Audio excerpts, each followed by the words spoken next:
Hello and welcome to this new episode of Bootstrapping Your Dreams Show. I'm your host Manoj Agarwal, and today we'll be talking with Arun Patnaik. Arun has an amazing story. Right now, he's a vice president in Oracle, and he's working on some exciting projects, which we will talk about. But he also has a very interesting story similar to mine. He came from India, from a remote village, and now he's managing a team of about 250. So let's talk to him. Let's understand his journey, what he has learned, and what lessons he can share with us. Welcome, Arun. Hey, thanks for the welcome and all the kind words. I'm glad to be here. Awesome. So before we dive into it, can you tell us a little bit about your journey? I know that you grew up in India in a small village. So how was that like, and how did you end up here? Take us down the memory lane and share some of your life story. Sure. Again, my story is probably similar to a lot of the software engineers from Asian background. Like, as you mentioned, I come from a rural place in India. Just to put in context, like my father, who earned like at his peak during his retirement, was something like let's say in US currency, it's $120 per month for our whole family. So that's the kind of backdrop I come from. My earliest success, I would say, was when I earned a rural talent scholarship in my primary school. Right, so that was my first sort of sign of success.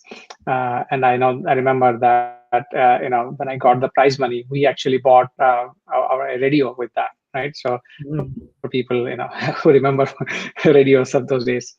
So I mean that was very humble background, but it's I know of a lot of people also who have come from less and done more. So it's not that's not really critical, but Yeah. that's just a backdrop. During my childhood, my mother used to teach me mathematics. My mother she was a matriculate. She was actually the first matriculate from her family.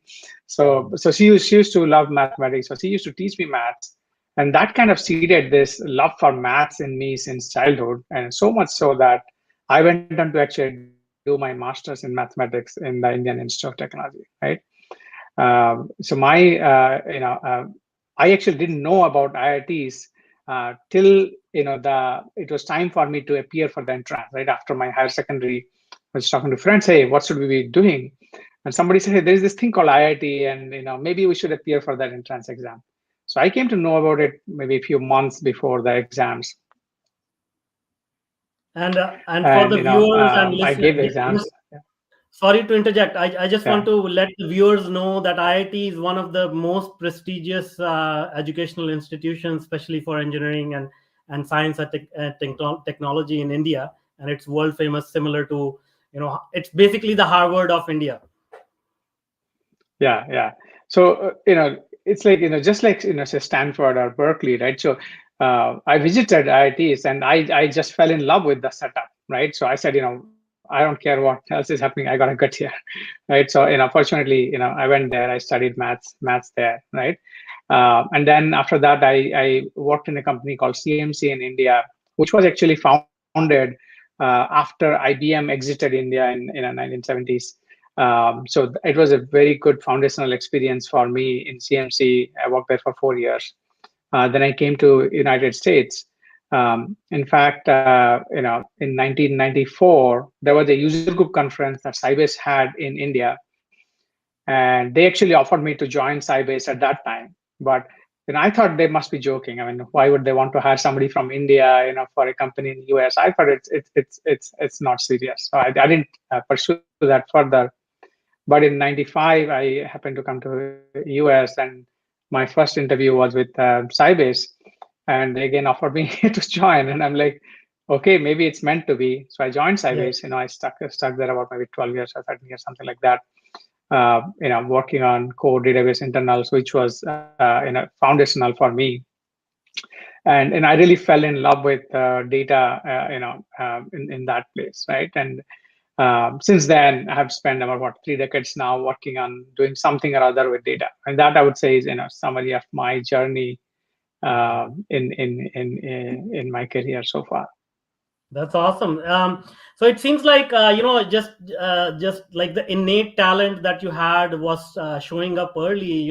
Getting that scholarship, and I think, as you said, the foundational learnings that we get from our parents and in early childhood, it really shapes our life. And the last thing I take away from this is, even as you said, like Sybase approached you twice, and even if if it's meant to be, it generally just happens somehow or the other.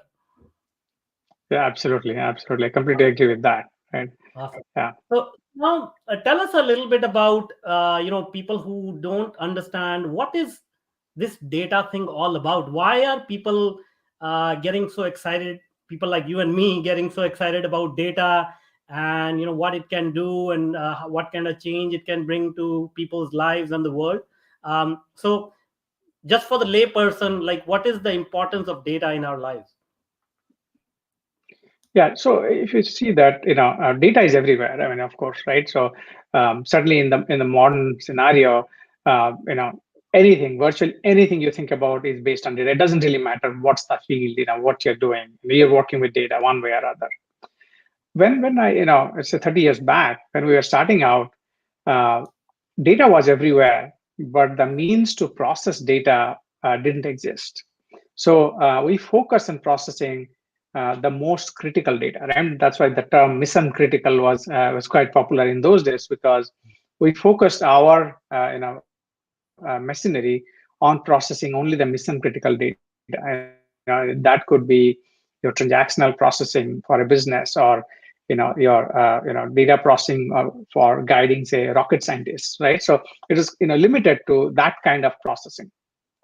But over a period of time, the computing power has gone up significantly. The sophistication of processing has gone up significantly, and that allowed people to process more and more data and more types of data, right? And that, I think, that's what has changed mainly. And with social media, right, where we started building this whole interconnection data, sort of, right? So the relationship between data, and not really the primary data anymore, but it's the relationship between different data points. And if you can process that, and that's like processing the edges of a graph, right? Not the node, which is an order of magnitude higher. So that processing has started in, let's say, in that world of, say, MySpace or Facebook, this kind of times, and that allowed us to process and really draw insight out of data. So now it has become no more that, hey, I can do this with it. It's like if you didn't do it, then you're going to be left behind because everybody else is doing it, right? So Mhm. it's really led to the whole, you know, think about artificial intelligence, for example, right? If you want to do artificial intelligence, it's based on, say, human beings process a lot of data that I get through our sensory inputs and process it in a very fast manner. So in the modern world, we're saying that, hey, we have all this data, we can process that and actually extract insight, so much so that possibly we can learn from it. Not only human beings, as assisted by this, can learn more, but even machines can use this data and learn from it by understanding trends and by understanding different subtle relationship between this changing element, right? So that's why data is certainly what they say, the new oil, new gold in current times.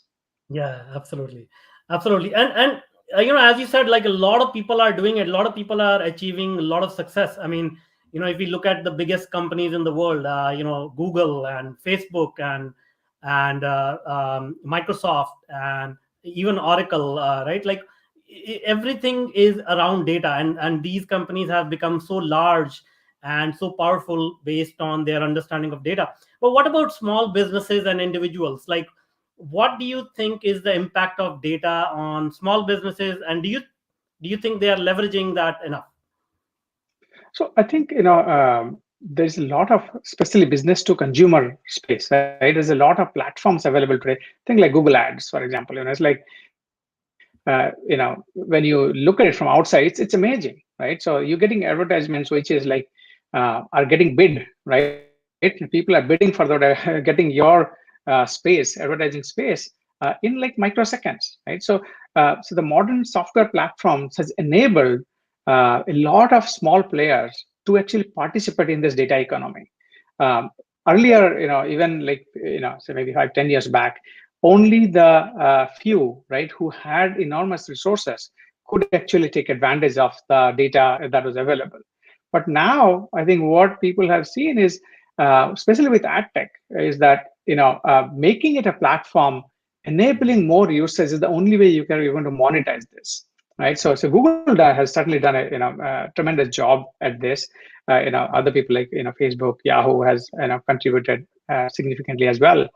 But that's key, is that given the platforms available in the modern times, you can actually enable a lot of the small players. It's like, I'll tell you, when we do a small event, for example, right, we take advantage of this advertisement, right, which is based on a lot of data. I mean, they are crunching who would be the best target audience, right, and presenting it to users. So I seriously think that even small businesses are a part in this, in large data economy. I don't think anybody is Hmm. kind of left behind.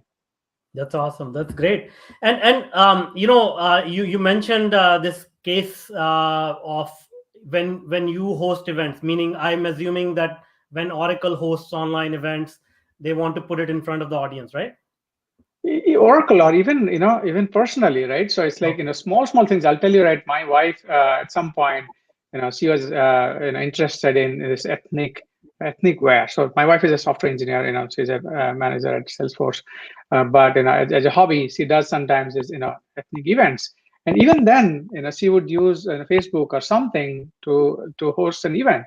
Even then, you pitch in a little bit of advertising, or do some search engine optimization, so that more people are able to find you. So I think Hmm. it goes from large corporation to individual one person companies, so to say. Yeah. No, that's great. That's great. And so tell us, as you went through this journey about understanding data, and now you're working at the highest levels and some of the biggest clients in a Fortune 500 company. How has the industry changed? How has the mentality of people about data has changed? Uh, uh, you have seen the journey from early stages of the internet to now. So what has changed in your opinion so far? Oh, absolutely. I think internet.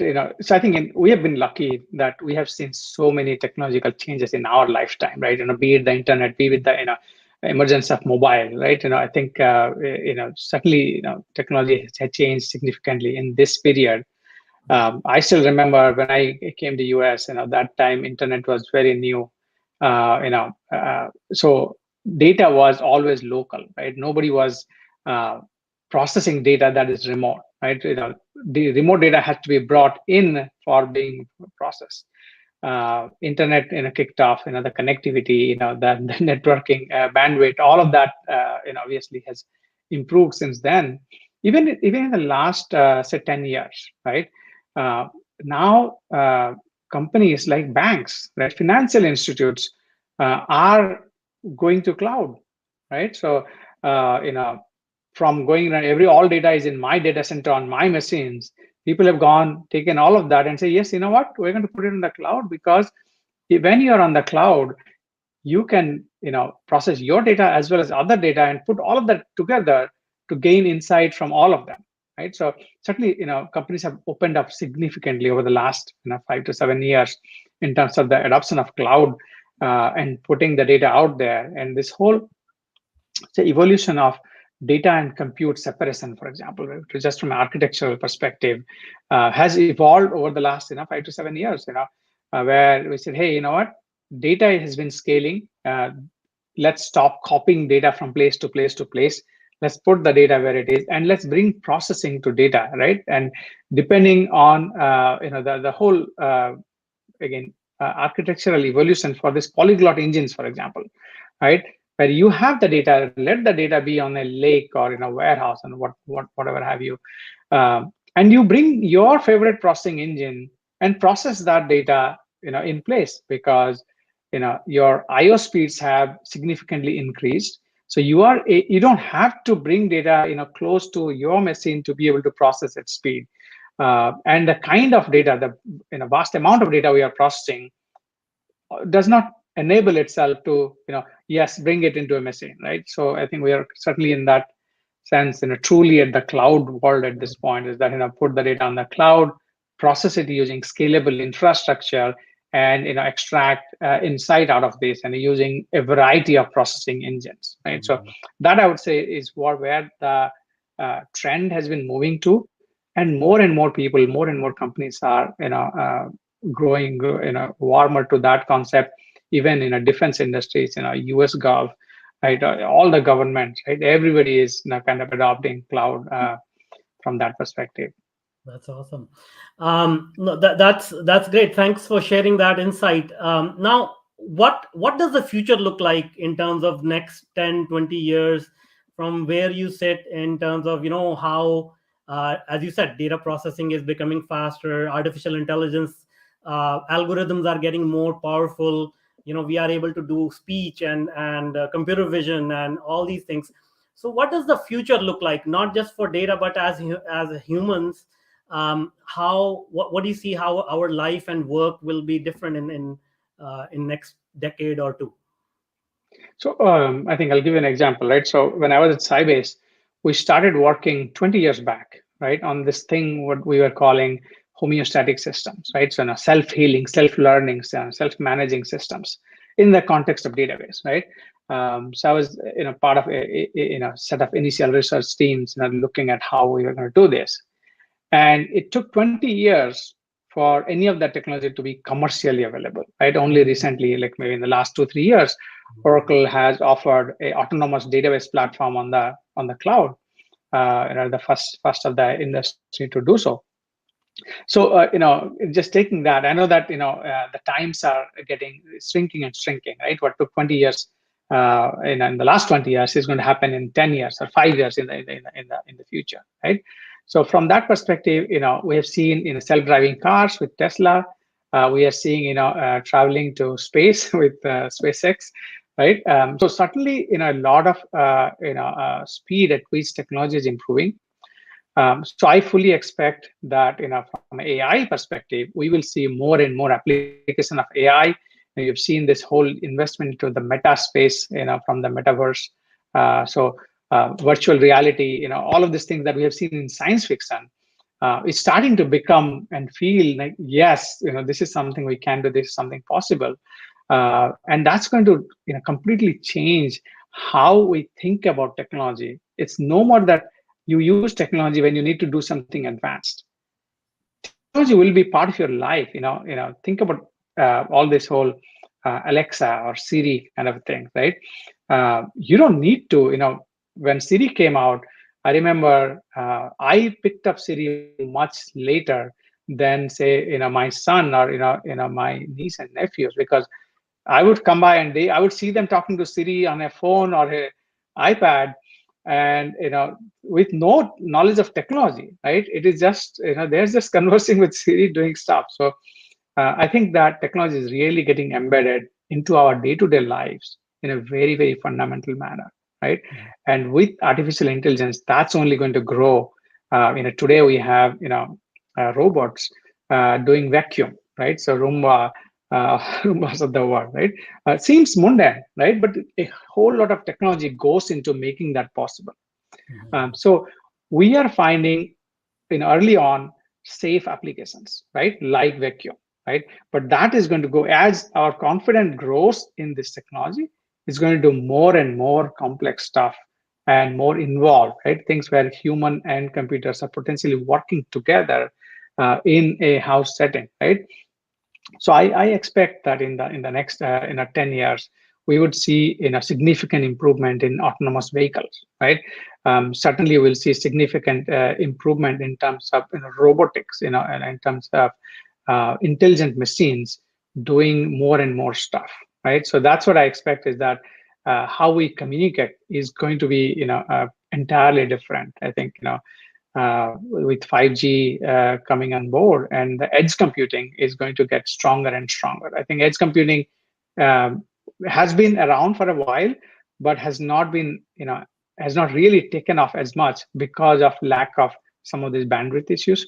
I think with 5G that will get opened up, and the power of the edge computers is also increasing, right? We've seen, with your mobile phones now, you have as much space and as much memory as we used to have in large computers and desktop Mhm. systems.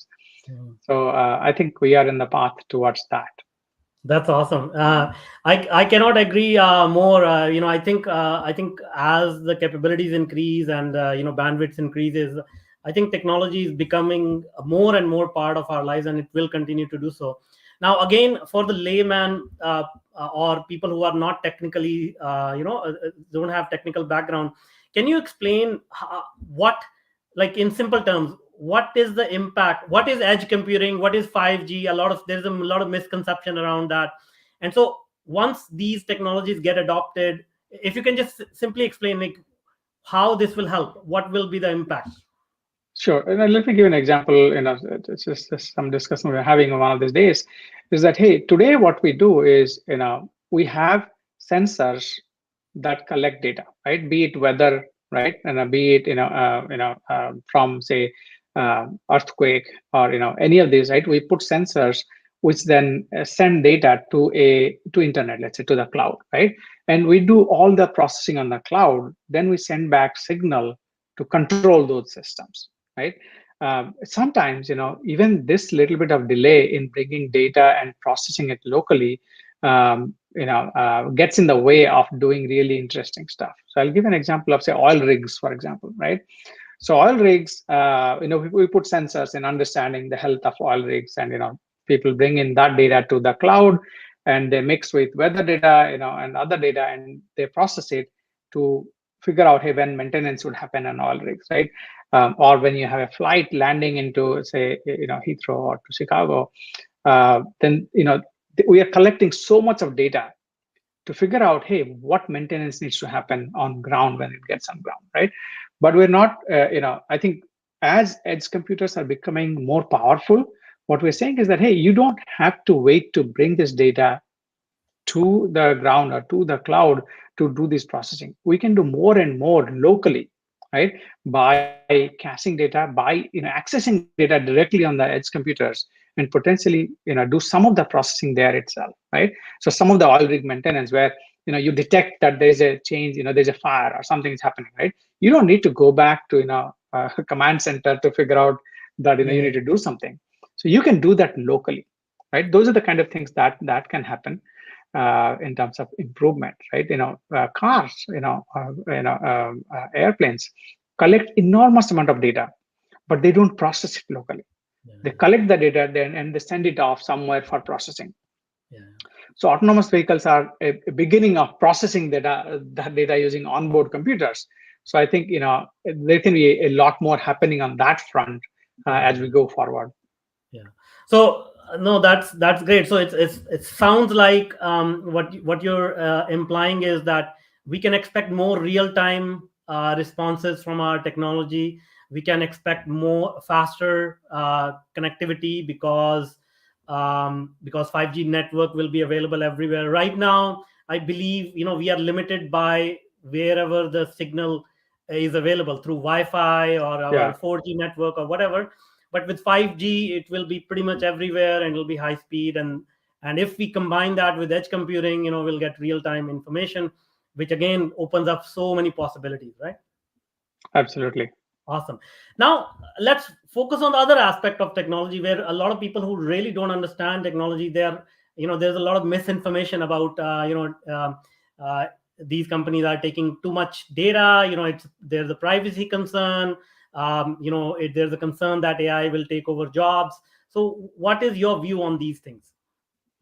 So privacy is a very interesting topic, right? So again, we have seen the dark side of privacy. Certainly, with the recent exercise with the elections, interference with the elections, right? So just like data and technology makes all kinds of good things easier, it also makes a lot of bad things easier as well, right? So Yeah, we as a society have to figure out how we are going to handle it.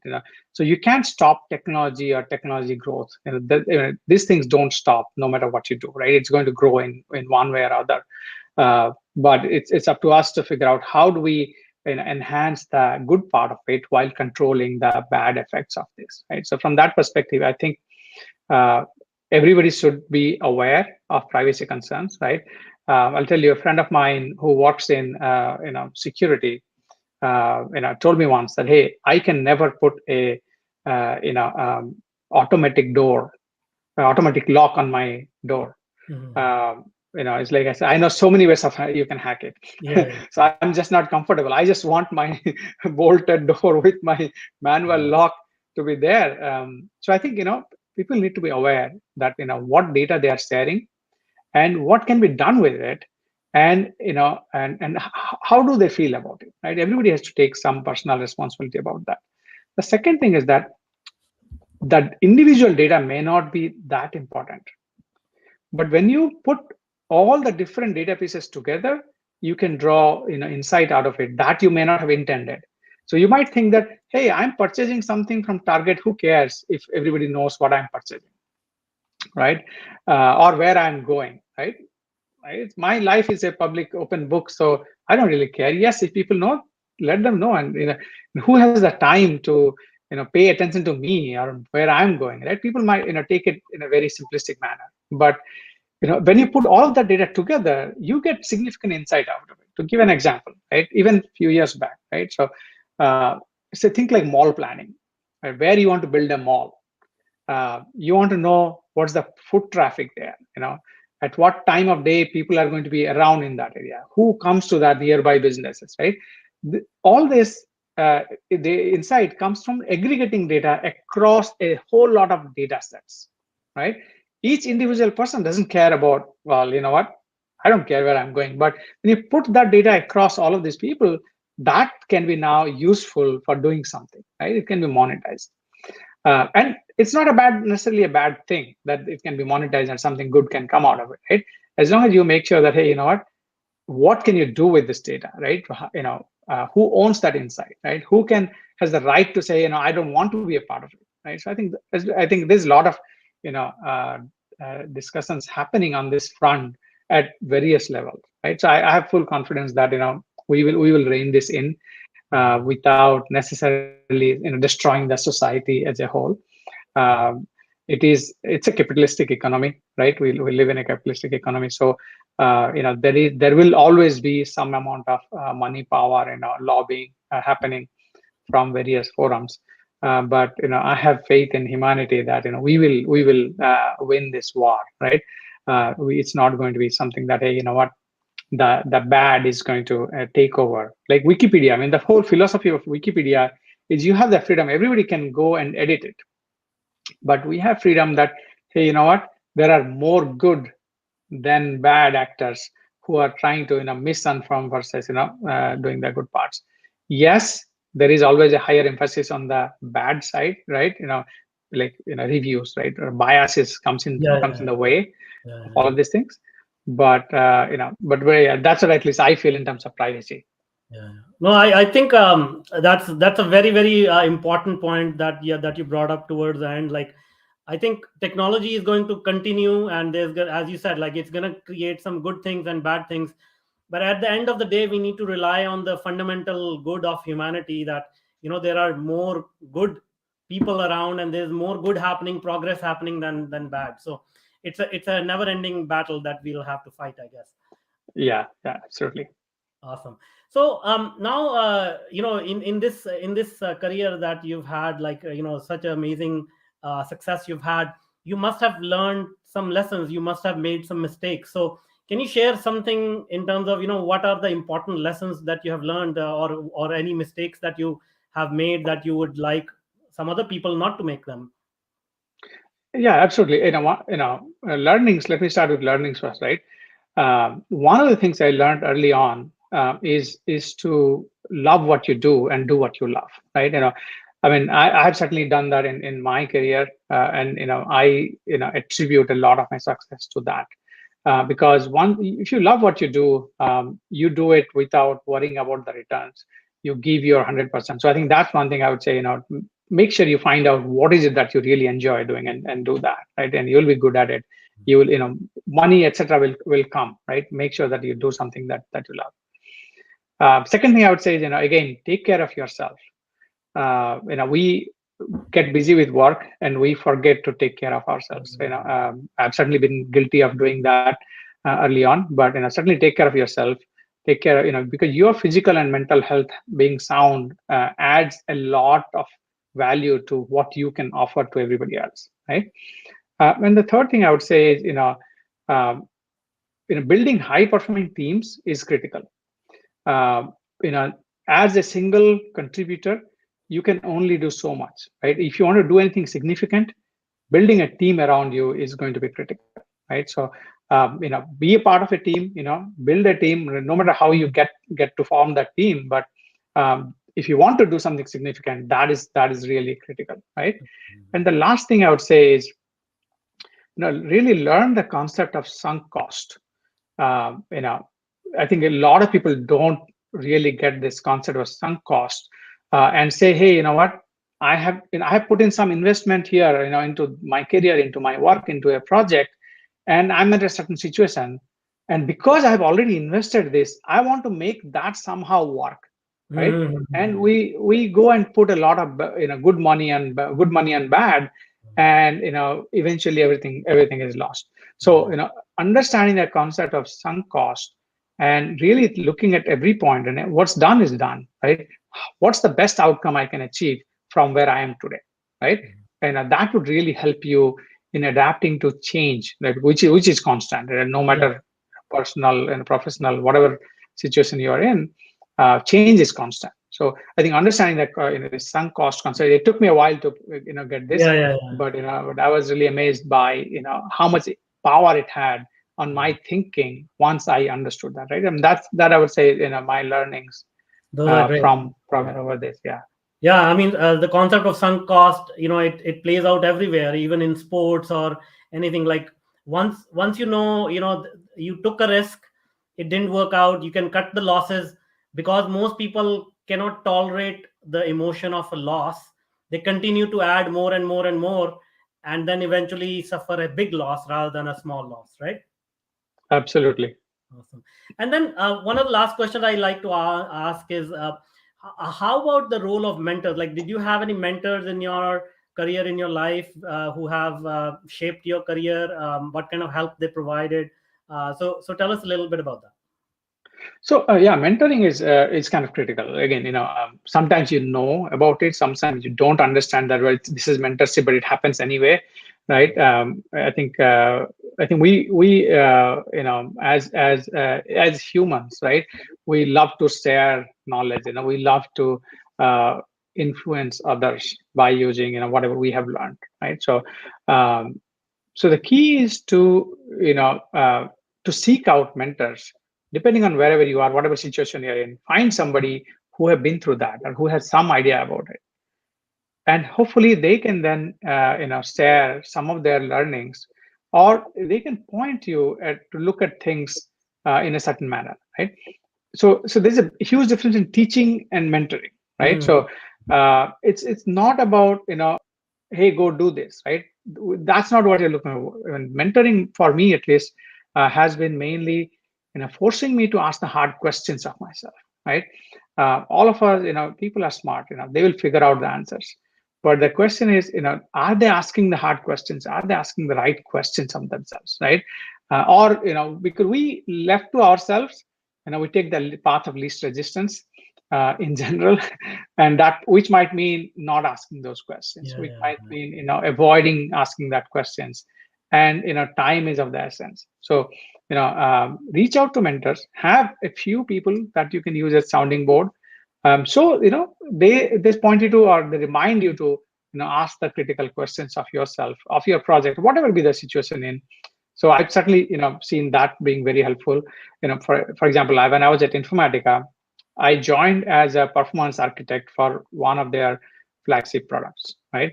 From there, I rose to become the chief architect, running the core technology platform architecture, mainly because of our CTO at that time, Sanjay Krishnamurthy. I consider him as a mentor. He was a great mentor to me. Mentors get you into the right conversations. Mentors help you, again, ask you, hey, is this really what you want? Is this what you want to do, right? So those kind of things. Again, I certainly significantly gained from that interaction, and I learned also in return is that what I could do in terms of mentoring others, right? It's a it's not from both sides. It's an enriching experience, right? Because you have only one life. You can only do so much, right? If you wanted to learn everything you could learn only from your experience, that would be limited. So mentoring also gives you exposure to problems others are facing, how they're overcoming it, right? So I think you kind of multiply your learnings through this mentoring exercise as well, right? So certainly, I value mentorship strongly, and certainly have tried to leverage it whenever possible. I know it's not easy to find mentors and find right kind of mentors all the time, but always reach out to people who can be of help. Excellent advice. Excellent. Thank you so much. Well, that brings us to the end of the interview. Thank you so much for being with us and sharing all these insights. Now, before I let you go, can you tell us how people can reach out to you if they want to connect with you? Yeah, LinkedIn is the only social media I actually use to some extent. So LinkedIn would be the best forum to reach out to me. My profile is public, so you can find me on LinkedIn. Awesome. That's the best way to We'll reach put out to that me. link in the show notes. Thank you so much. Absolutely. Hey, thanks a lot, Manoj, for this conversation. I think it was interesting. Thank you Thank you. so much. Thank you. Thank you. Bye bye.